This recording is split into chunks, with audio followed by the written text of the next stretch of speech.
Hi, this is Paul on the Plane, and this is part 4 of our image analysis series of the Deep Space Climate Observatory, or DSCOVR, and its Earth Polychromatic Imaging Camera, or EPIC.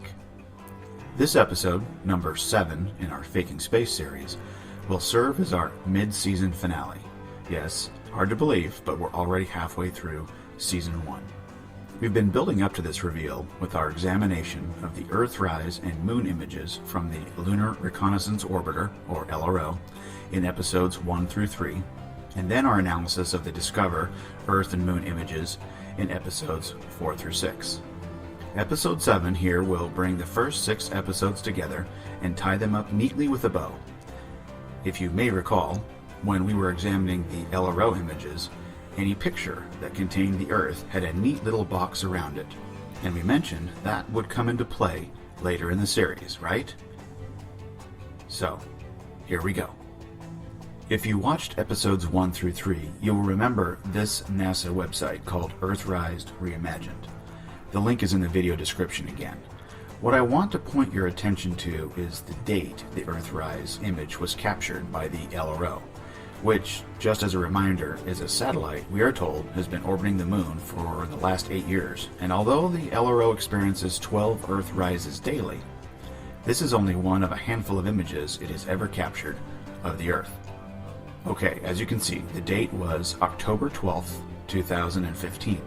Now, let's head over to the DSCOVR website where the EPIC images are published for the general public, and we're going to navigate to that same date, October 12th, 2015. We are shown 20 images from the EPIC camera that day, and if we scroll through to the 11th image, it may start to look very familiar. Just as a reminder, we are told the DSCOVR satellite that captured these images is approximately 1 million miles away and is locked into a perfect location in space where the Sun's and Earth's gravity keep it positioned perfectly to always capture sun-lit images of the Earth. So, we take these two images, the LRO shot on the left and the EPIC shot on the right, lay them side by side, and what? They are identical. At first thought, maybe not a big deal, right? But to achieve this, the two satellites would have to capture these shots at exactly the same time. Notice the clouds are the same, and from the same line of sight in space, and do it all from different orbits and different focal lengths. It's like 760,000 miles apart. If we take the EPIC image and tilt it like they did for the LRO image, and lay them side by side on the LRO image, you will notice both images have the same distances from the continents to the edges of the Earth, and the distance from the Earth to the edge of the frame on the left and the right are the same too. These shots being the same are impossible. And what are the odds that out of the few images the LRO captured of the full Earth over the last 8 years, that one of them was taken at the exact moment in time as the EPIC shot? Furthermore, think about this. The LRO image was captured from allegedly 239,000 miles away, and it is showing the Earth as being completely lit by the Sun, right? That means the Sun, and the DSCOVR satellite being locked into its position directly between the Sun and the Earth, was capturing images that day from 1 million miles away. Both were directly behind the Moon and the LRO at this point in time. Directly behind. If that were the case, why doesn't the Moon appear in any images from DSCOVR that day, October 12th, 2015?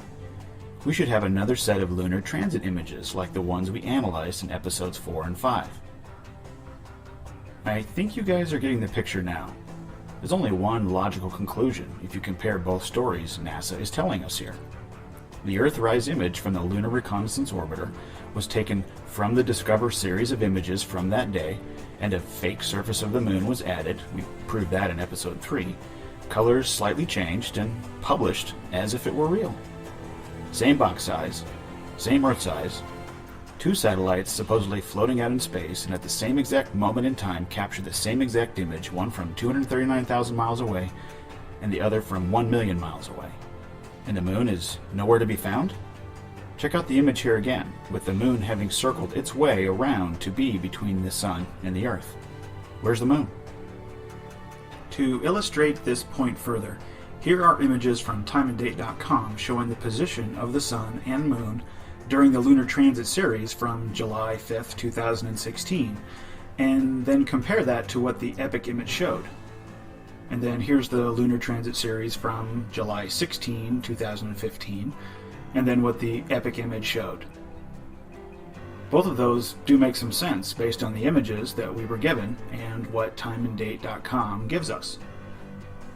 Now, if we punch in the date of October 12, 2015 into timeanddate.com and time it so that the sun is directly over Western Africa, like the LRO and the epic images appear to have been taken from, you can see the moon should be right there in the epic line of sight.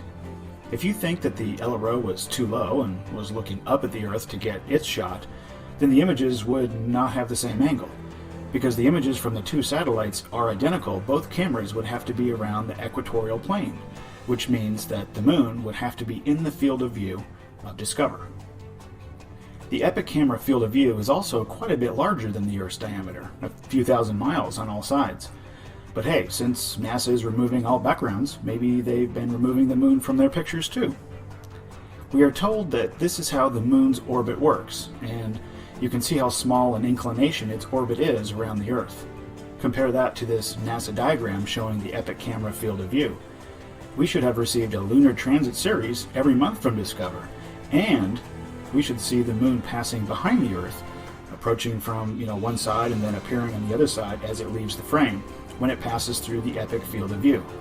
Shoot, NASA even admits to calibrating the epic camera by facing the moon, but we never see it except for a few days in epic's history. And it's allegedly sending us images every 30 to 60 minutes from 1 million miles away. Here's a picture from what we are told is a geostationary satellite operated by the Japanese meteorological agency called the Himawari. It captured the moon as it passed behind the Earth. How come Epic never captures the moon appearing from behind the Earth? Sorry, NASA. Your stories don't add up. We hope you have enjoyed the first half of Season 1 of Faking Space. On behalf of Archer Sage, this has been Paul on the Plane. Thanks for watching.